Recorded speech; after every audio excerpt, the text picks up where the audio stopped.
On the morning of August 22, 2025, the early rush hour train moving through Charlotte, North Carolina, carried a familiar mix of passengers, commuters clutching coffee cups, students with earbuds, and a handful of weary travelers on their way to work.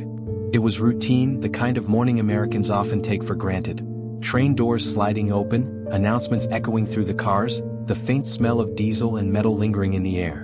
Among those passengers was 23-year-old Iryna Zarutska, a Ukrainian refugee who had resettled in the United States less than 2 years earlier. She was, by all accounts, hopeful about her future. Friends remember her as polite, thoughtful, and ambitious, determined to build a new life in America after escaping the horrors of war in Eastern Europe. But that morning, within the narrow confines of a commuter train, everything unraveled. A man wielding a knife attacked her without warning. The stabbing was sudden, brutal, and seemingly motiveless. By the time the train screeched to its next stop and passengers screamed for help, it was too late. The story of Iryna Zarutska's death is not only about a violent crime. It is about a young woman's interrupted journey, the ripple effects of one horrific act, and the conversations about race, media coverage, and refugee safety that her killing has ignited across the United States. This is the story of her life, her death, and the search for answers in the aftermath of a senseless killing. To understand the gravity of what was lost on that August morning, one must begin with Iryna herself. Born in 2002 in Dnipro, Ukraine, Iryna grew up in a middle-class family that valued education and resilience. Her childhood was ordinary until war came to her country. Russia's full-scale invasion in 2022 changed everything. She was 20 years old when the bombs began falling, and the life she had carefully imagined, university studies, a career in social work, perhaps even a future family, was suddenly in jeopardy. She didn't want to leave, recalls a cousin still living in Ukraine, speaking by phone to Ukrainian media after her death. But she knew she had no choice. The air raids, the uncertainty, the fear of the next morning, it became unbearable. By late 2022, Iryna was part of the wave of refugees who fled Ukraine seeking safety. Her journey took her first to Poland, then eventually to the United States, where refugee resettlement programs helped her secure a host family in North Carolina.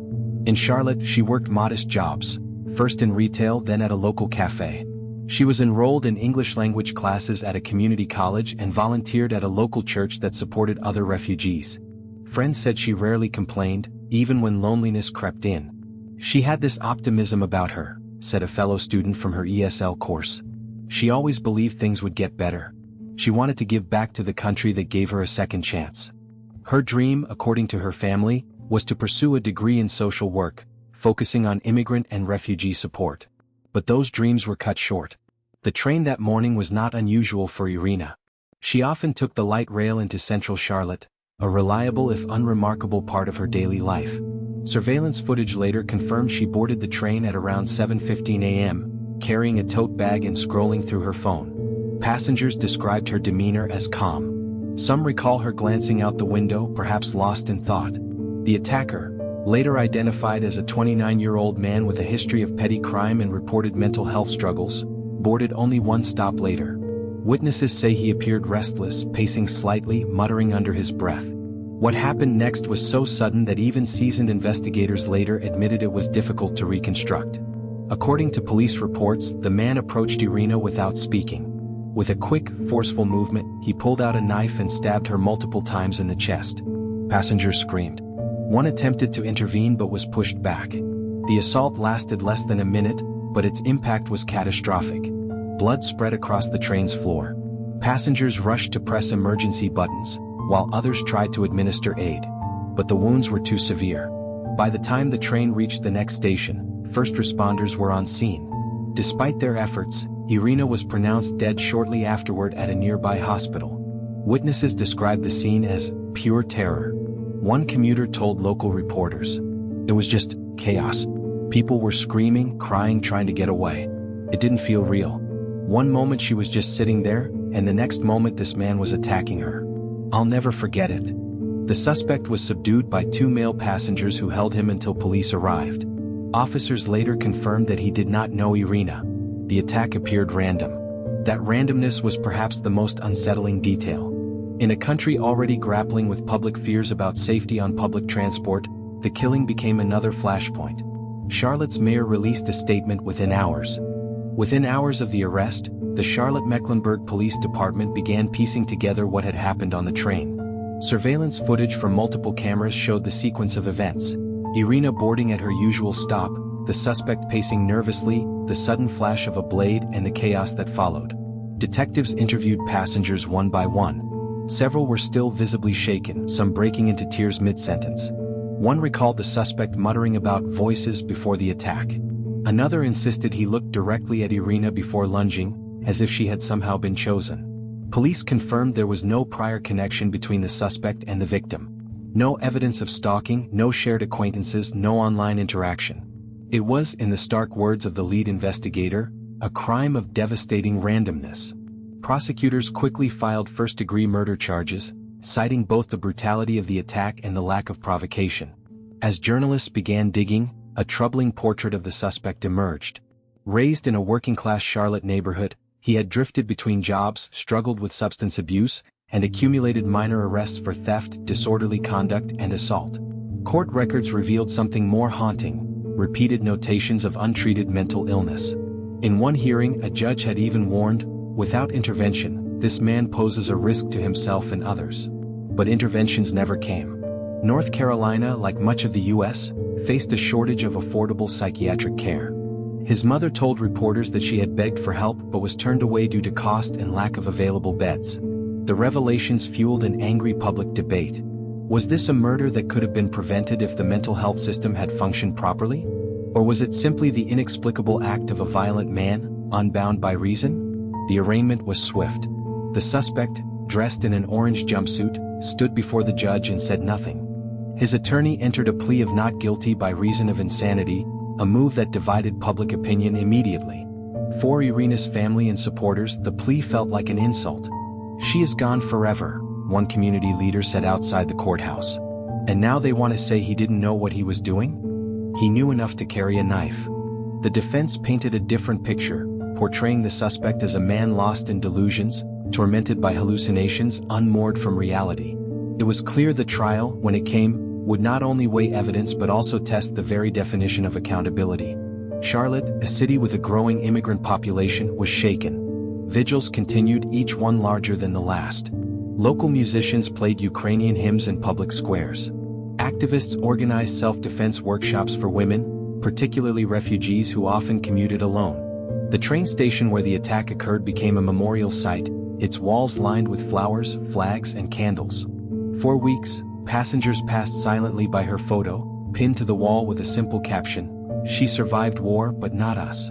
Local officials pledged to increase transit security, installing more cameras and adding patrols during rush hour. But commuters whispered doubts. Could anything truly make a train ride safe when violence could erupt at random? By September, the story had reached a fever pitch. National outlets that had initially overlooked the crime began running features on Iryna's life and death. Commentators argued over why it took social media outrage, sparked by Elon Musk's viral post, for mainstream coverage to follow. Critics accused the press of selective empathy, claiming the victim's refugee status and race had delayed attention. Cable news programs dissected the case nightly, each filtering it through their own ideological lens. Immigration policy, mental health failures, urban safety, racial bias and coverage. But beneath the noise, one truth endured. A young woman was dead and her loved ones wanted justice. Iryna's mother and brother arrived in North Carolina weeks after the murder, supported by donations from both Americans and Ukrainians abroad. Their grief was palpable. At a press conference, her mother clutched a framed photo of her daughter and whispered through a translator, "She left home to be safe. She trusted this country.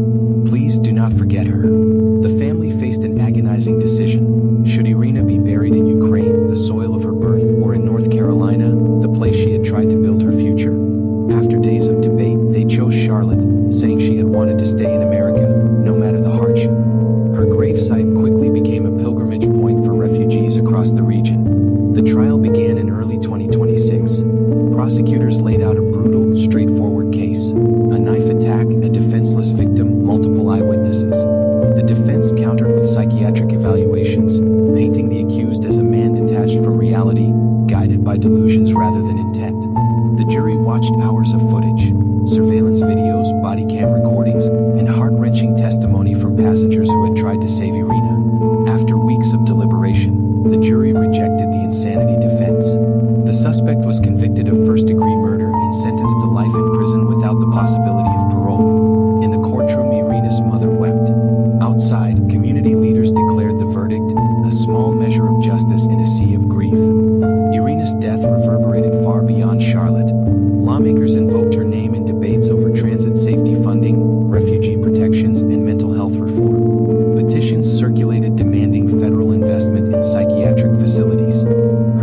became a rallying cry for advocates who argued that refugees often face double vulnerability, scarred by war abroad, yet unprotected from violence at home. In think pieces and op-eds, her story was framed as a test of America's promise. Could the nation truly offer safety and opportunity to those fleeing danger? 1 year after her murder, hundreds gathered in Charlotte for a memorial concert. Ukrainian folk songs filled the air, interspersed with speeches about resilience and hope. Friends launched a scholarship in her name, funding refugee students who wanted to pursue social work, the dream Iryna never reached. Her brother addressed the crowd. "My sister's life was short, but her light is not gone. It lives in every act of kindness you do, in every refugee you help, in every voice that says no to violence." Trains still run through Charlotte every morning, carrying tired commuters and hopeful dreamers. The station where Iryna boarded looks unchanged, but those who were there say they can still feel the weight of that day. If you found this story powerful and want to uncover more true crime cases, mysteries, and hidden stories, make sure to hit that subscribe button. Stay with us so you never miss the next case we dive into.